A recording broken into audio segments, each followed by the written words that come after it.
Halo, selamat pagi. Anda menyaksikan Sapa Kalimantan Barat, Saudara, bersama saya Dia Citra Rahmatika. Tahun 2020, Komisi Pemilihan Umum Republik Indonesia melalui PKPU nomor 5 tahun 2020 memutuskan bahwa pilkada serentak dilanjutkan meski dalam kondisi pandemi. Ini kemudian ditindaklanjuti dengan PKPU nomor 6 setelahnya yang mengatur tentang teknis pelaksanaan pencoblosan dan protokol kesehatan yang harus dilaksanakan selama prosedur pemilu di masa pandemi ini. Kita akan membahas hari ini, ada berbagai macam tantangan pilkada serentak di Kalimantan Barat. Ada 270 kabupaten kota di Indonesia yang akan menggelar pilkada, 7 diantaranya adalah kabupaten yang ada di Kalimantan Barat. Tidak ada pandemi pun, pilkada serentak ini sudah penuh tantangan, sudah penuh dengan masalah yang biasanya masih sering kita dengar. Mulai dari pemutakhiran DPT hingga pelanggaran di dalam pemilu. Hari ini kita akan bahas bersama Komisioner Bawaslu Kalimantan Barat, Pak Muhammad. Selamat pagi, Pak Muhammad. Pagi. Waalaikumsalam warahmatullahi wabarakatuh. Kita juga akan mendengar cerita dari teman-teman penyelenggara pemilu di tingkat daerah. Saya ingin menyapa Ketua KPU Kabupaten Sintang, Ibu Hazizah, yang bergabung via Zoom, dan juga Ketua KPU Kabupaten Ketapang, Bapak Teddy Wahyudin. Selamat pagi Pak Teddy, Bu Hazizah. Selamat pagi semuanya. Assalamualaikum warahmatullahi wabarakatuh. Waalaikumsalam warahmatullahi wabarakatuh. Hari ini kita bertemu via Zoom lewat layar virtual saja. Semoga nanti ada kesempatan bertatap muka langsung untuk bercerita seperti apa progres pemilu di daerah Bapak Ibu masing-masing. Ya, amin, siap. Saya ingin mulai dengan Pak Muhammad dulu. Pak Muhammad sepakat dengan saya, tentu tidak ada pandemi saja, tidak ada virus saja. Ini sudah luar biasa tantangannya pilkada ini. Iya, sekalipun ada tantangan, ada persoalan, ada kesulitan, maka untuk menjaga martabat pemilihan dan kualitas pemilihan, maka harus diawasi. Kalau sekarang ada virus yang menyebar, ada penyakit yang mengancam, tentu pengawasannya juga bertambah. Bukan bertambah, tapi polanya saja yang menyesuaikan dengan kondisi bencana alam non ini ya, artinya non alam. Tentu kita harus menyesuaikan dengan kondisi seperti itu. Tetapi prosedur dan mekanisme pelaksanaannya tetap, tapi kita sebagai pengawas atau KPU sebagai penyelenggara teknis itu menyesuaikan bagaimana kita tetap menjaga kualitas dan martabat pemilihannya. Kalau kita petakan dulu satu-satu, potensi kerawanan dan gangguan dalam Pilkada Serentak 2020 di Kalimantan Barat apa saja?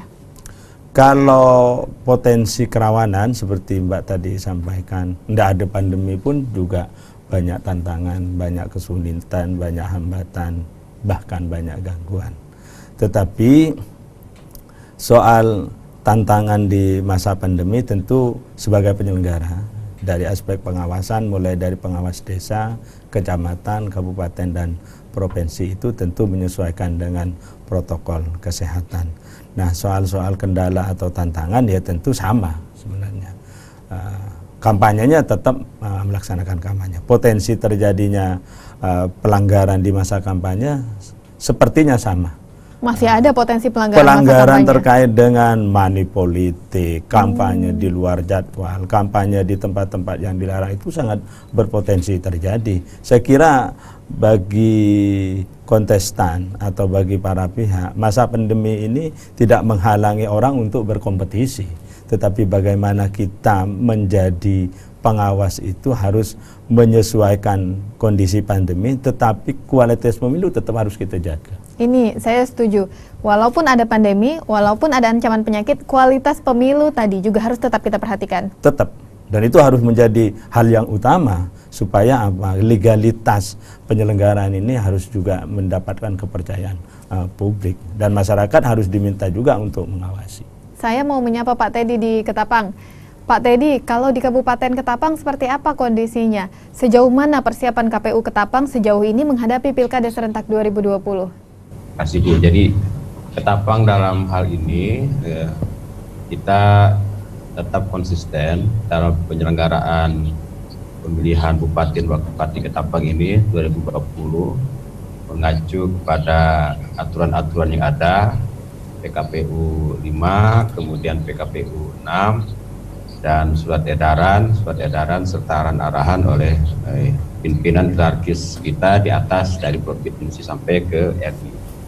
Dalam hal ini Kabupaten Ketapang memang dikategorikan zona yang zona kuning untuk pandemi, akan tetapi kami sebagai penyelenggara tetap harus mematuhi aturan yang sudah ada di tingkat kabupaten sampai ke PPDP.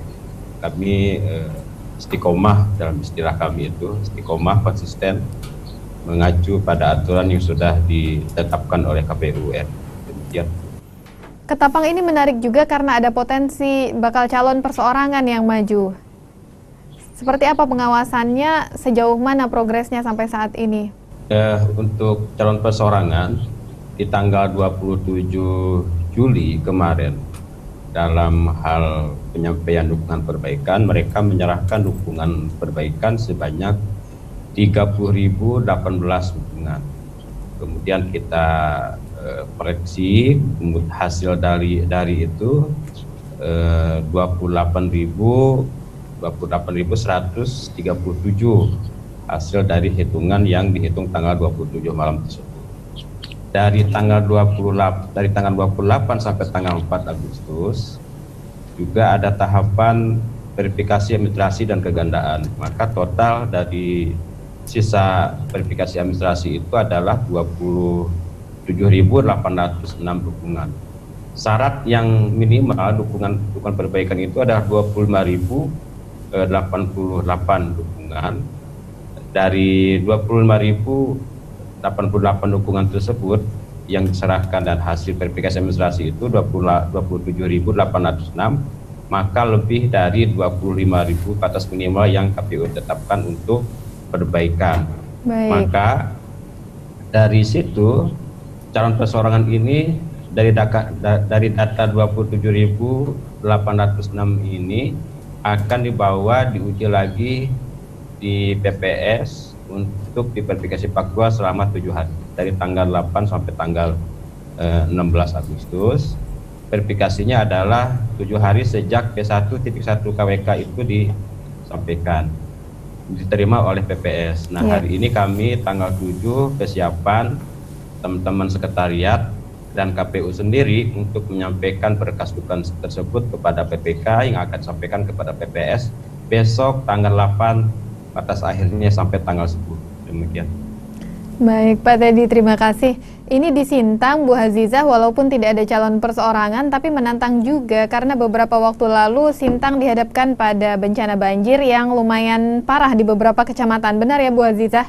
Seberapa jauh ini bencana alam bukan mengganggu ya, mungkin menjadi tantangan dalam proses persiapan pelaksanaan Pilkada serentak? Baik, untuk Sintang memang pada masa sekarang karena kita sedang melakukan pemilihan serentak ini dalam tahapan untuk pemutahiran data pemilih. Untuk pemutahiran data pemilih pada saat ini sedang tahapan untuk Jokbit.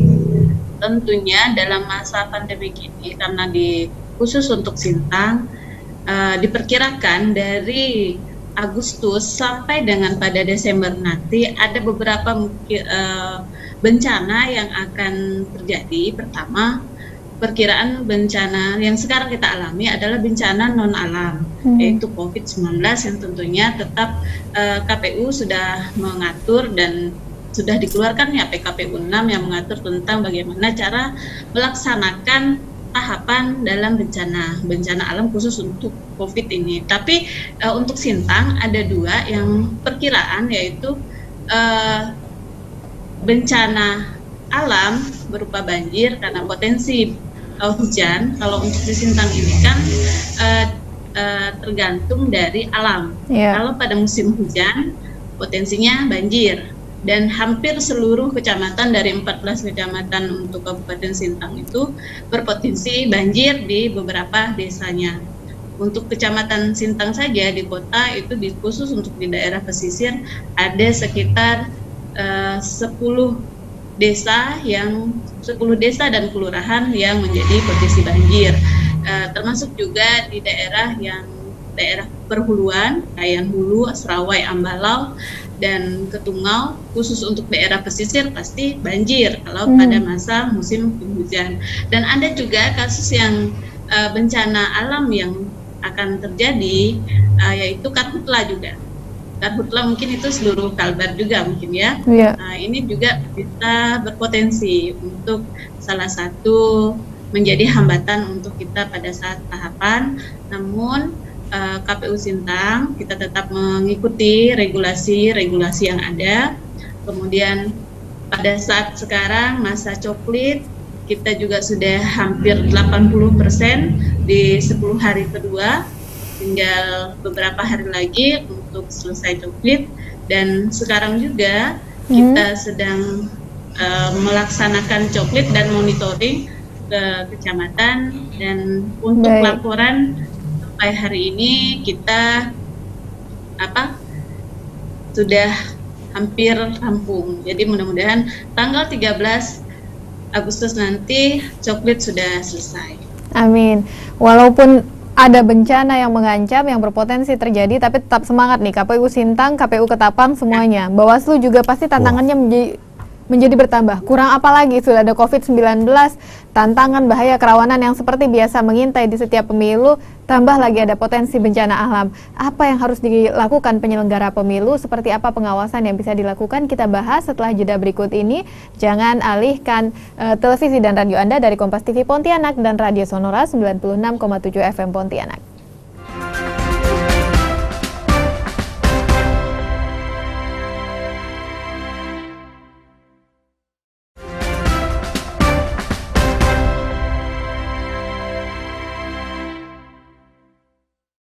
Anda masih menyaksikan Sapa Kalimantan Barat, saudara. Kita masih membahas soal pilkada serentak di saat pandemi. Kami juga menyiarkan tayangan ini melalui laman Facebook Kompas TV Pontianak. Anda bisa ikut berpartisipasi untuk ikut berdiskusi atau menyampaikan pertanyaan maupun komentar Anda dengan cara meninggalkan pertanyaan ataupun apa yang ingin Anda sampaikan kepada kami melalui kolom komentar di sana. Nanti akan dibacakan dan akan dijawab langsung oleh bapak-bapak dan ibu yang hari ini bergabung dalam diskusi kami. Saya mau ke Pak Muhammad dulu sekarang.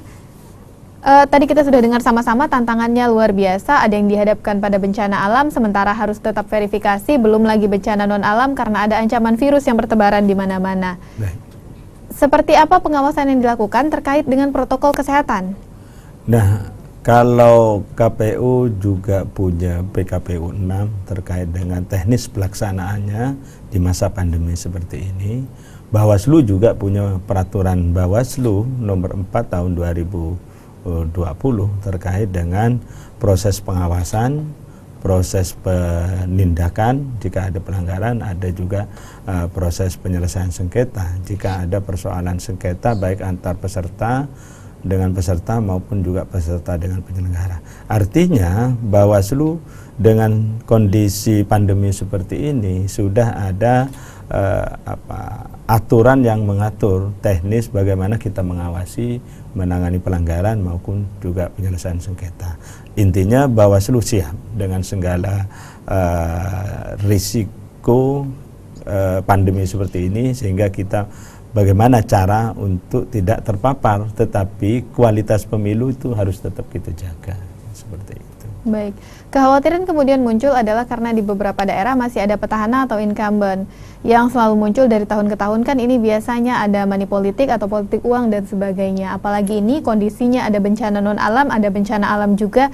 Biasanya yang dikhawatirkan ada potensi bantuan-bantuan kampanye terselubung berkedok bantuan. Iya, memang setiap event pemilihan kepala daerah ada petahana ataupun tidak, tetapi potensi pelanggaran mempengaruhi pemilih dengan uang, barang maupun jasa itu sangat dimungkinkan terjadi. Tetapi dalam Undang-Undang Nomor 10 Tahun 2016 ini, penerimanya juga dikenai sanksi pidana. Bukan hanya pemberinya, tapi penerimanya. Nah, ini dalam kesempatan ini ingin kami sampaikan bahwa siapapun yang menerima uang, barang maupun tentu hal-hal yang mempengaruhi pemilih, tentu itu adalah pelanggaran pidana yang ditangani oleh Bawaslu, kepolisian dan kejaksaan. Tetapi bagi yang memberi juga seperti itu. Nah, kami juga dalam pemetaan sebagai bentuk pencegahan terjadinya pelanggaran yang seperti itu tadi, penggunaan uang negara, fasilitas pemerintah bagi petahana maupun juga pejabat-pejabat di lingkungan kabupaten yang melaksanakan pemilihan bupati, itu kami melakukan upaya pencegahan. Bagi yang menggunakan itu, ya tentu itu pelanggaran pidana.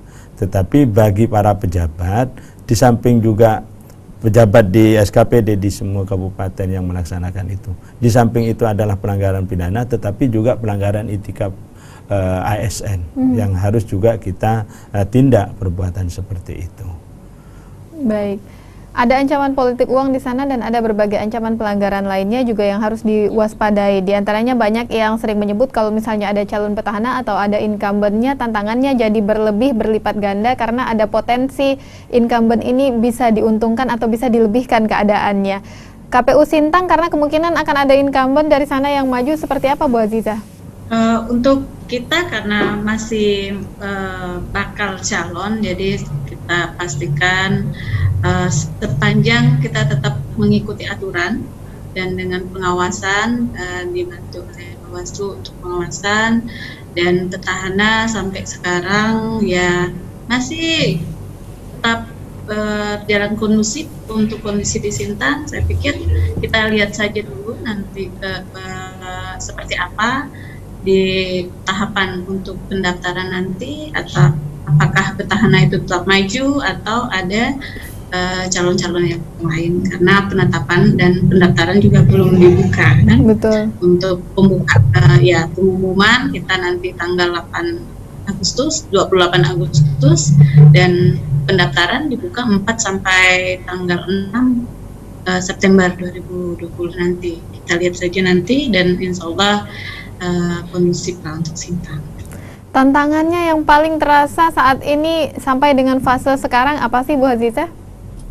Tantangan kita yang pasti saat ini masih dengan bencana alam dan bencana non alam COVID-19, karena untuk meyakinkan masyarakat bahwa di setiap tahapan pelaksanaan pemilihan nanti kita tetap melaksanakan sesuai dengan protokol kesehatan pencegahan COVID, walaupun sekarang Sintang sudah dikategorikan zona hijau, karena kita harus tetap, COVID bukan berarti hilang, bukan selesai bencananya, tetapi kita tetap harus mengikuti protokol COVID tersebut.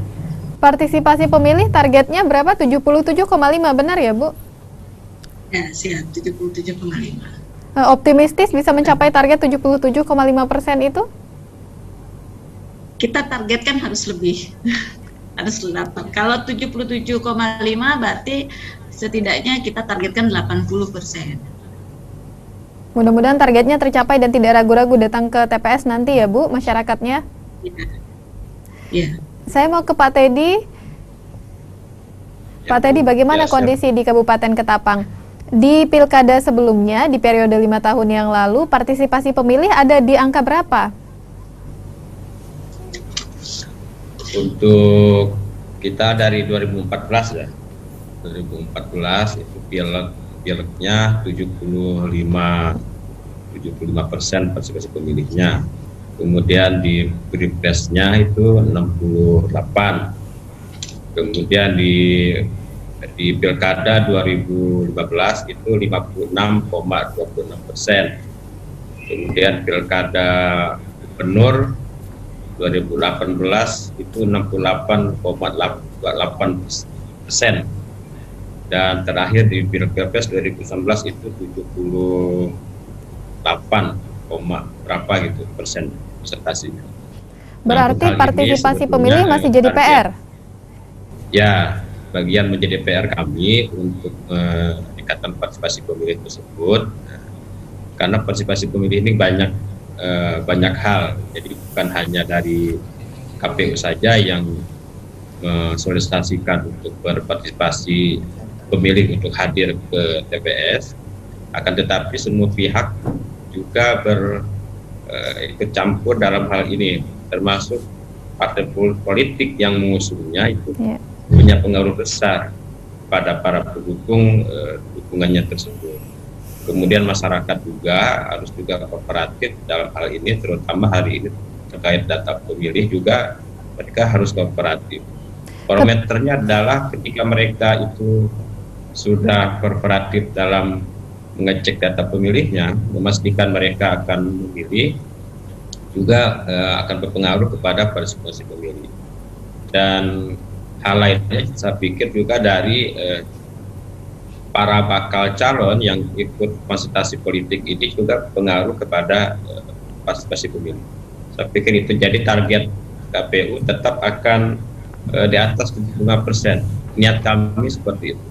Cuma nanti di lapangan kita lihat di tanggal 4 sampai tanggal 6 Agustus ini berapa bakal calon yang akan daftar, dan terakhir di DCT-nya sampai ke DCT berapa pasangan calon yang akan daftar. Itu pengaruh besar terhadap partisipasi pemilih nanti di tanggal 9 Desember.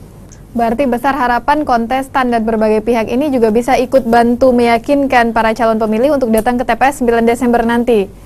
Nah, ada banyak hal yang berubah akibat pandemi COVID-19, diantaranya penyelenggara pemilu dan pengawasnya ada KPU dan Bawaslu yang juga pasti menemukan banyak tantangan di lapangan. Di antaranya, rapat dan pertemuan yang biasanya dilakukan dengan tatap muka bisa langsung bertemu, langsung memberikan penyuluhan dan pengarahan, kali ini harus dilakukan secara daring atau online. Masalahnya, masih banyak juga desa-desa di Kalimantan Barat ini yang ada di daerah yang tidak dijangkau internet alias masih bisa dibilang blank spot. Seperti apa mengatasi ini, bagaimana kondisinya? Jangan kemana-mana, tetap simak Sapa Kalimantan Barat di Kompas TV Pontianak dan di Radio Sonora 96,7 FM Pontianak.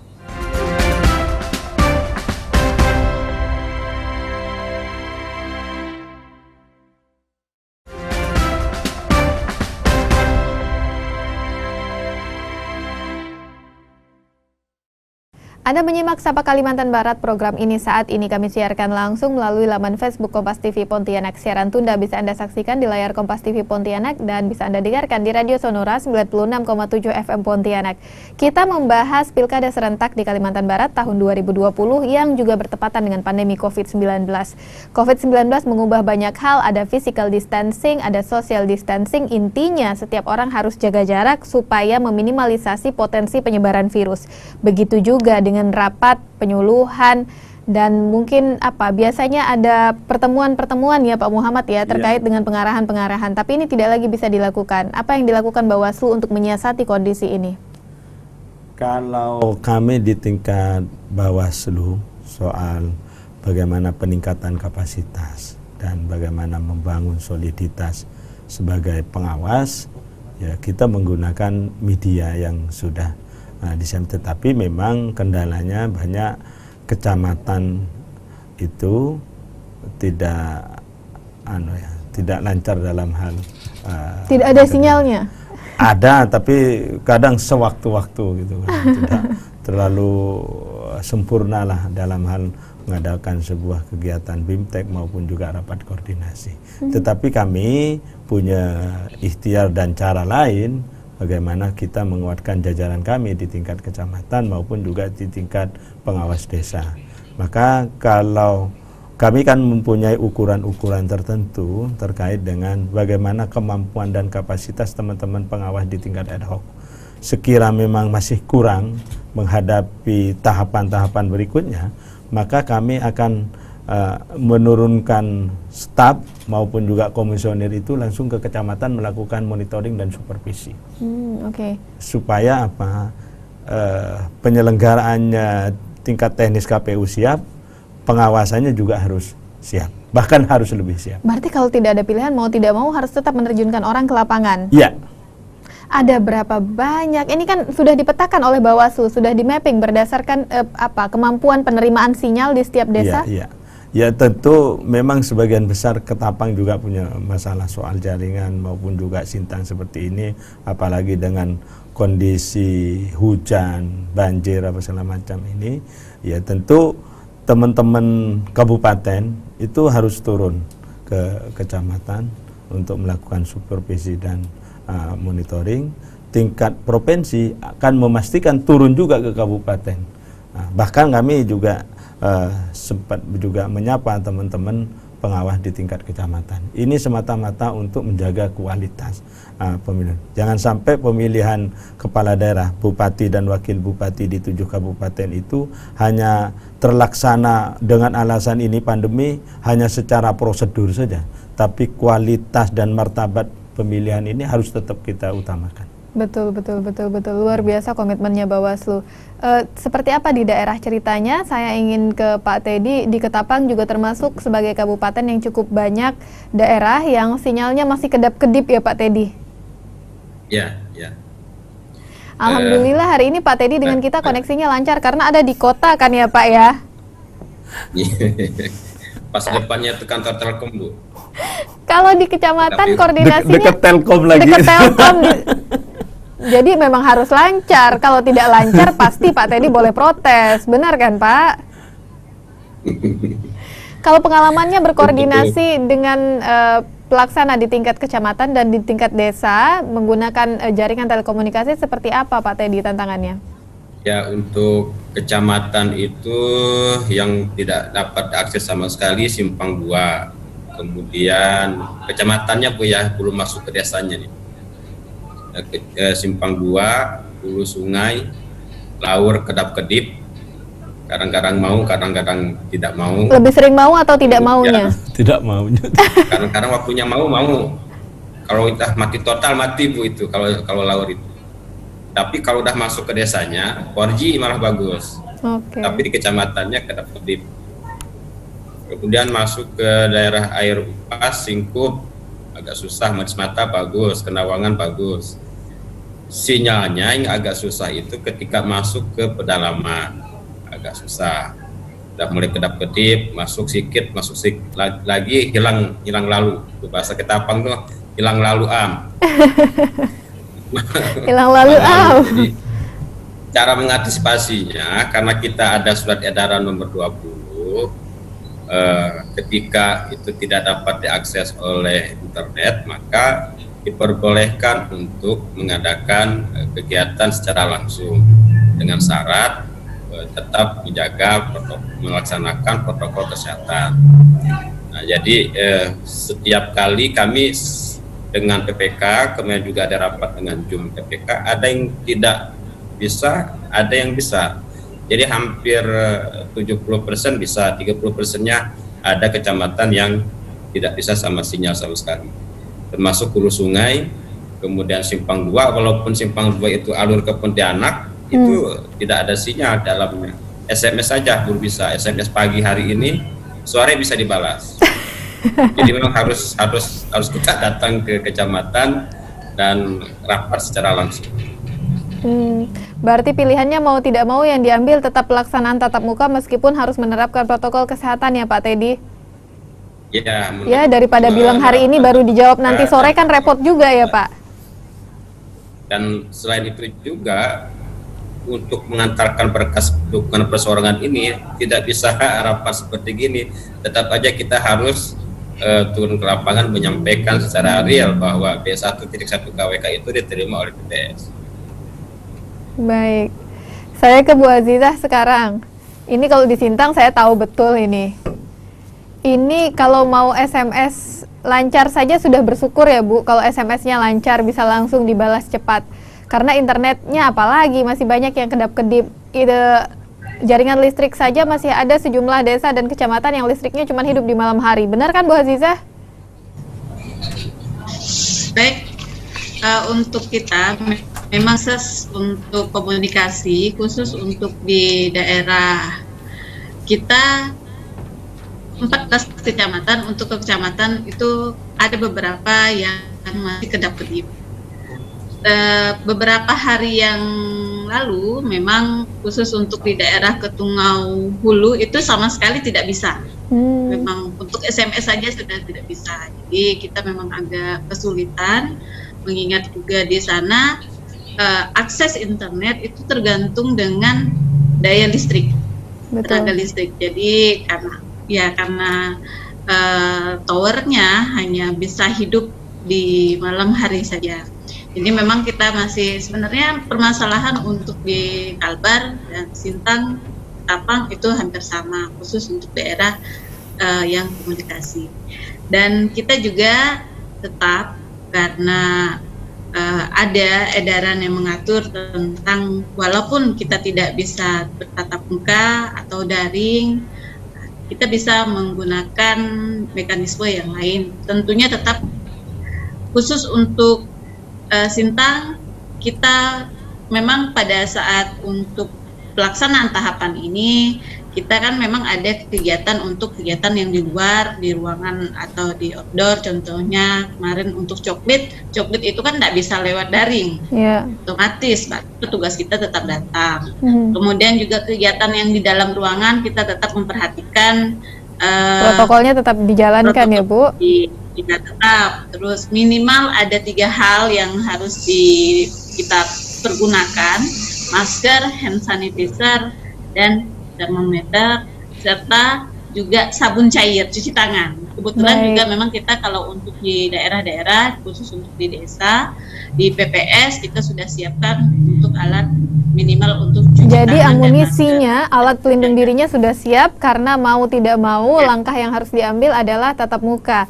Ini baru dalam tahapan atau fase penyelenggaraan, baru persiapan nih. Sementara yang sering digaungkan saat ini adalah pelaksanaan kampanye di masa pandemi COVID-19 ini juga diutamakan untuk dimaksimalkan menggunakan media sosial katanya. Kalau tadi kata Pak Teddy, SMS pagi sore nyampai atau sore baru dibalas, bagaimana kita mau kampanye via daring ya? Tantangannya seperti apa? Kita bahas setelah jeda berikut.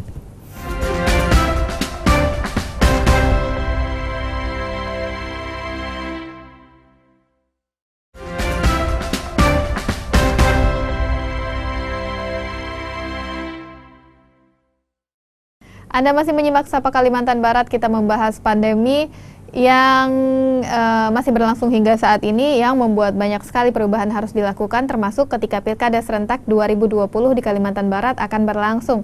Seperti apa mekanismenya? Kita tahu Pilkada, pemilu identik dengan istilah pesta rakyat, karena biasanya rame rakyat yang menyampaikan langsung suara mereka mengikuti pemilihan atau pencoblosan langsung. Ada juga yang paling meriah biasanya masa kampanye nih. Tapi di tengah kondisi seperti ini, kira-kira seperti apa gambaran penyesuaian di saat kampanye yang akan dilakukan nanti? Saya akan tanya satu persatu ke KPU daerah yang sudah bergabung hari ini. Saya mau ke Sintang dulu, Bu Azizah, seperti apa kira-kira? Ada gambaran penyesuaian saat kampanye akan seperti apa? Katanya kampanye media sosial harus dioptimalkan, tapi tadi tantangannya telekomunikasi, jaringan, dan sinyal masih terbatas. Seperti apa kita menyiasati ini, Bu Azizah? Sebenarnya untuk kampanye, untuk rapat pertemuan itu bisa. Di PKPU 6 itu sudah mengaturkan, hanya saja tetap memperhatikan standar protokol COVID. Dalam kegiatan yang bersifat pertemuan besar yang banyak dan mengumpulkan banyak orang, tentunya memang melalui sosialisasi. Pendidikan pemilih itu kan salah satu untuk kampanye, kemudian juga pemungutan suara, nanti juga pertemuannya juga harus besar gitu kan. Hanya saja kita memperhatikan jumlah orangnya dan potensi ruangannya. Jika memang khusus untuk pertemuan orang banyak, kalau dalam ruangan, pastikan dalam ruangan itu minimal 50% dari kuota yang penampungan untuk menampung orang banyak, 50%, jadi dikurangi 50%. Kemudian kampanye juga tidak mesti harus melalui media daring, kampanye juga bisa dilakukan melalui media cetak, kemudian pertemuan terbatas, misalnya juga adanya debat publik, nanti juga kita memang KPU juga mempasti, kemudian penyebaran bahan APK, alat peraga kampanye yang difasilitasi oleh KPU, kemudian pemasangannya juga tinggal kita memberikan di tempat yang mana. Nah, jadi APK juga kita sebarkan itu di pamflet itu bisa. Kalau tidak mesti harus kita bertemu secara tatap muka dengan masyarakat. Jadi medianya bisa dilakukan melalui media yang lain, Walaupun jumlahnya harus dibatasi ya Bu. Tapi yang pasti tidak ada ramai-ramai lagi, tidak ada aktivitas di lapangan, dangdutan, musik dan sebagainya. Ini berarti yang harus dihindari supaya jangan sampai ada klaster kampanye. Ini nih amit-amit jangan sampai kejadian. Bisa saja sebenarnya, bisa saja mereka melakukan pertemuan, tapi jumlahnya aja yang kalau memang tempatnya besar dan tampungannya misalnya 1.000 dikurangi 50%. Baik. Nah itu. Jadi dengan tetap mengatur, jaga jarak, terus protokol untuk kesehatan pencegahan COVID. Baik, baik. Saya mau ke Pak Teddy. Pak Teddy, di Ketapang seperti apa KPU memberikan pemahaman nanti kepada para calon yang akan berkontestasi untuk menerapkan protokol kesehatan pada saat kampanye?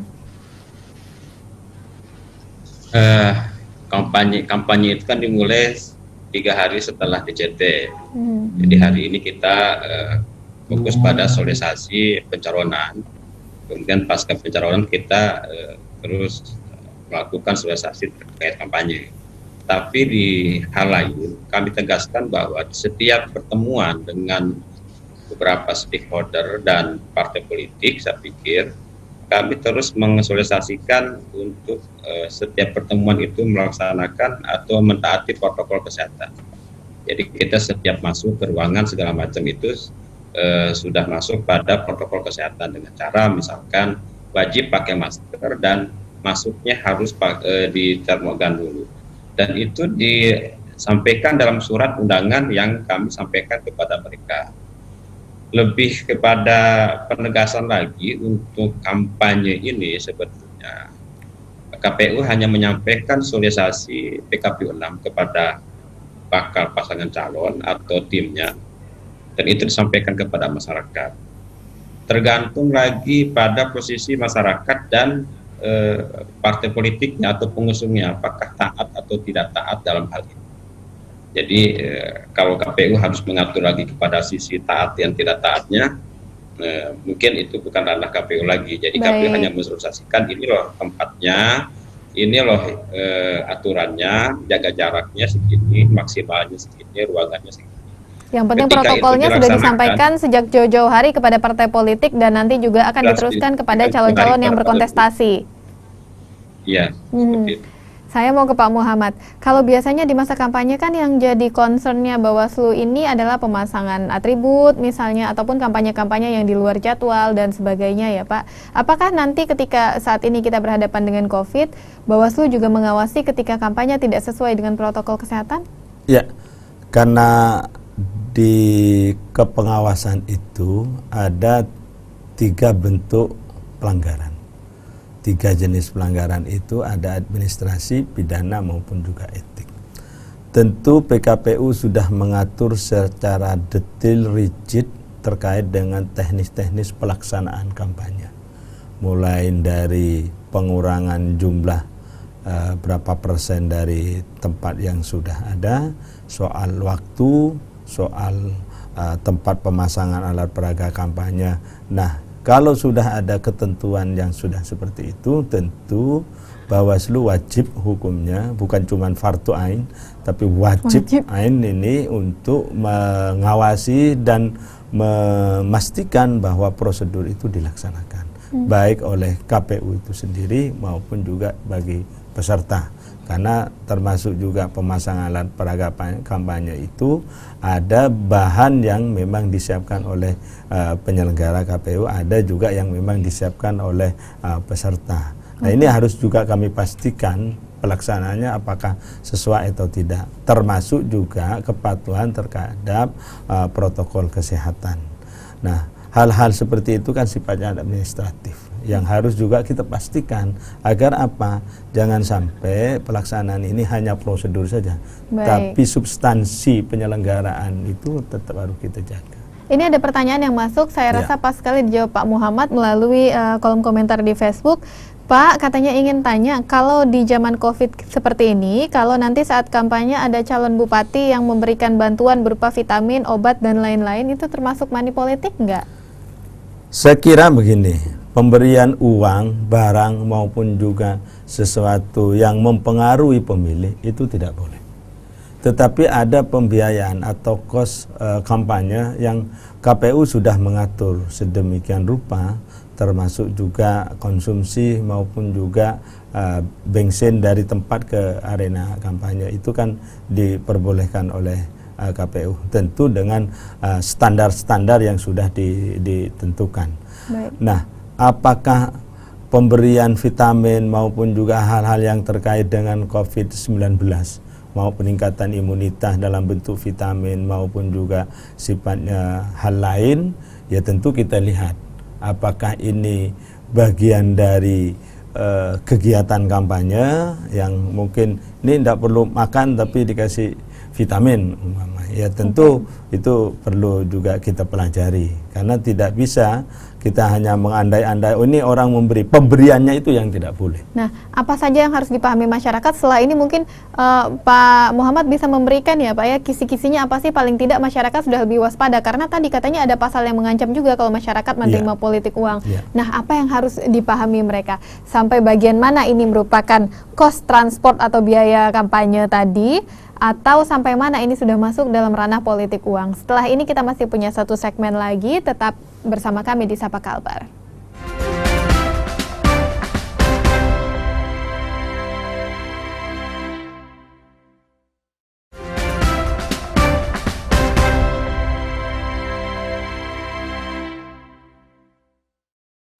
Anda masih menyaksikan Sapa Kalimantan Barat, saudara. Kita masih membahas pilkada serentak di saat pandemi. Ini menjadi satu tantangan tersendiri yang semakin membuat tantangan dalam pelaksanaan pilkada serentak semakin bertambah. Pak Muhammad, tadi kita terputus sampai di masyarakat, bagaimana caranya mereka supaya mudah membedakan mana yang politik uang, mana yang bukan. Mana pemberian yang dari awal harus sudah mereka tolak kalau ini memang sifatnya pelanggaran, dan mana yang bukan. Ya, tentu mudah untuk membedakan mana kegiatan kampanye yang diperbolehkan, umpamanya ada konsumsinya, itu kan memang diperbolehkan. Artinya makanan yang disuguhkan oleh pelaksana kampanye maupun juga para kandidat itu adalah bagian dari kegiatan kampanye itu sendiri. Tetapi kalau sudah pulangnya dikasih uang yang sebenarnya melebihin dari jumlah, karena transport itu harus memang betul terukur. Umpamanya bensin ya terukur, bahkan di ketentuannya itu harus dalam bentuk barang. Kalau bensin ya bensin gitu. Kalau makan makan, bukan dalam bentuk ini mentahnya gitu. Oh, enggak kan boleh biasa ya, orang kan mentahnya, ini betul, mentahnya dikumulatifkan antara uang transport dengan uang makan. Nah, ini yang tidak diperbolehkan. Misalnya tidak ada nasi bungkus, tidak ada bensin, tapi ada amplop uang 100.000, nggak boleh. Nah, itu dalam bentuk pemberian uang, karena memang di ketentuan KPU itu tidak boleh dalam bentuk uang ya biasa, dalam bahasa kita sehari-hari, oh ini kita terima mentahnya saja kan, seperti itu. Nah, hal-hal seperti itu kami tidak akan pernah pandang bulu, pemberinya sama penerimanya kita akan tindak tegas. Baik, ini harus diperhatikan karena tadi pemberi diberi sanksi, penerimanya juga akan mendapatkan sanksi. Ini adalah segmen terakhir, saya ingin mendengar apa yang ingin disampaikan KPU Kabupaten Kota. Hari ini KPU yang hadir adalah KPU Sintang dan KPU Ketapang. Ke Ketapang dulu, Pak Teddy Wahyudin, apa yang ingin disampaikan, dukungan seperti apa yang diperlukan dan diharapkan KPU Kabupaten Ketapang untuk lancarnya pilkada serentak di Ketapang? Oke, saya sampaikan kepada semua masyarakat Kabupaten Ketapang dalam hal ini pada masa pencocokan dan penelitian data pemilih, dan di tanggal 7 sampai tanggal 29 itu adalah penyusunan pemutahiran data pemilih oleh PPS, dan hari ini sampai tanggal 13 Agustus adalah masa coklit oleh BPDP. Masyarakat diharapkan untuk kooperatif, aktif menerima PPDP yang coklit rumah ke rumah untuk supaya mereka terdaftar dalam daftar pemilih. Kedua, dalam hal di desa, pemutahiran data pemilih yang dilakukan pada tanggal 7 Agustus sampai tanggal 29 Agustus nanti, masyarakat juga diharapkan untuk selalu mengawasi soal data pemilih ini agar dikawal betul-betul supaya warga Ketapang itu terakomodir, yang memenuhi syarat terakomodir menjadi pemilih dan bisa hadir nanti di tanggal 9 Desember. Kemudian untuk para calon kontestan dalam hal ini, para bakal calon pasangan Bupati dan Wakil Bupati Ketapang, untuk sama-sama memahami apa yang KPU aturkan atau aturan-aturan KPU untuk sama-sama bersinergisitas antara KPU dengan para bakal calon, KPU dengan Bawaslu, agar tidak ada miskomunikasi terkait pemahaman terkait aturan-aturan. Jadi kalau kita ada sinergisitas, insya Allah semua akan berjalan baik. Semuanya Dan berjalan baik, pelanggaran bisa diminimalisasi. Ya, dan saya harapkan kepada semua jajaran kami di bawah, dari KPU-nya, kemudian PPK, PPS sampai PPDP, dan kelak nanti akan direkrut KPPS, untuk sama-sama menjaga integritas, menjaga independensi kita, berlaku adil dan jujur dalam penyelenggaraan ini. Siap. Insya Allah, intan suruh yang sungkum, ketika kita ada di jalan Allah, Allah akan menolong kita. Saya pikir itu dari kami. Mudah-mudahan ini adalah pilkada yang berkualitas, pilkada yang bermartabat, yang diawali dari penyelenggara juga yang berintegritas. Saya pikir itu, Bu. Terima kasih banyak Pak Teddy Wahyudin, Ketua KPU Kabupaten Ketapang. Saya ke Ibu Hazizah, apa yang ingin disampaikan, Bu? Dukungan seperti apa yang diharapkan KPU Kabupaten Sintang? Silakan Bu Hazizah. Baik, terima kasih. Yang pertama, kami mengucapkan terima kasih banyak kepada pihak pemerintah daerah dan pihak terkait yang dari awal persiapan sampai pada tahap ini sudah mendukung dengan dukungan yang luar biasa, sehingga KPU Kabupaten Sintang dengan mudah untuk melaksanakan tahapan pada saat ini. Kemudian pada pemilih masyarakat yang pada saat ini nantinya di tanggal 9 Desember 2020 sudah memiliki hak pilihnya, silahkan segera pada hari ini, masih 6 hari lagi masa coklit untuk teman-teman PPDP yang sedang bekerja. Jika memang tidak terdaftar, silakan untuk mengunjungi teman-teman PPDP di terdekat maupun PPS penyelenggara kami. Kemudian juga jangan lupa untuk teman-teman PPDP penyelenggara di tingkat kecamatan, kemudian di PPS sampai PPDP tetap bekerja sesuai dengan prinsip-prinsip penyelenggaraan pemilihan dengan tetap memperhatikan kesehatan dan keselamatan dalam bekerja. Khusus untuk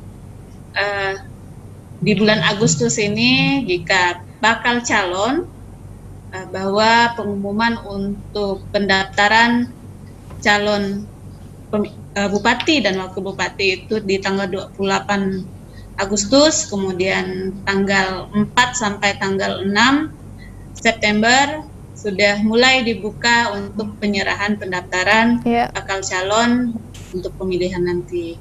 Itu terima kasih. Terima kasih Bu Hazizah. Untuk menutup hari ini Pak Muhammad, silahkan apa yang ingin disampaikan supaya pengawasan pemilu ini berjalan dengan aman, dengan lancar, pemilunya juga berkualitas. Ya, tentu Bawaslu berharap ada partisipasi masif masyarakat untuk bersama-sama mengawasi dan juga memberikan edukasi juga kepada masyarakat.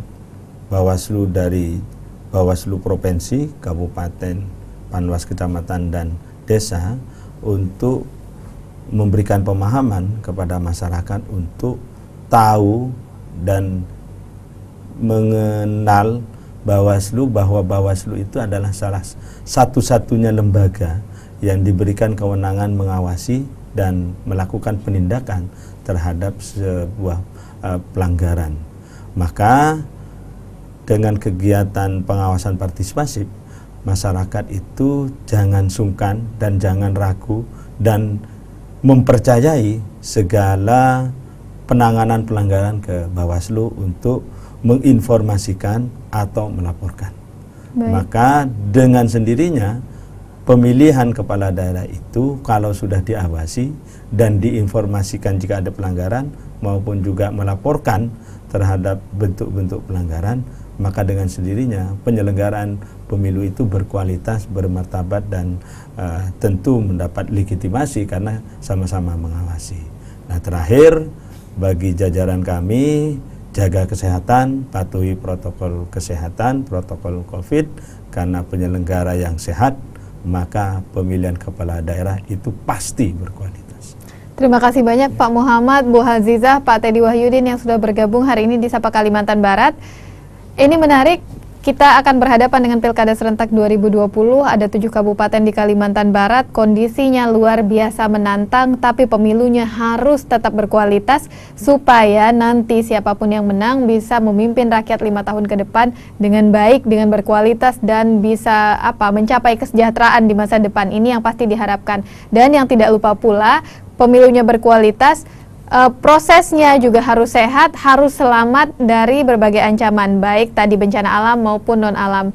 Terima kasih atas perhatian Anda hari ini di Sapa Kalimantan Barat. Saya Dia Citra Rahmatika atas nama teman-teman yang bertugas pamit undur diri dari hadapan Anda. Program ini bisa Anda saksikan di Kompas TV Pontianak dan di Radio Sonora 96,7 FM Pontianak. Selamat pagi, sampai jumpa.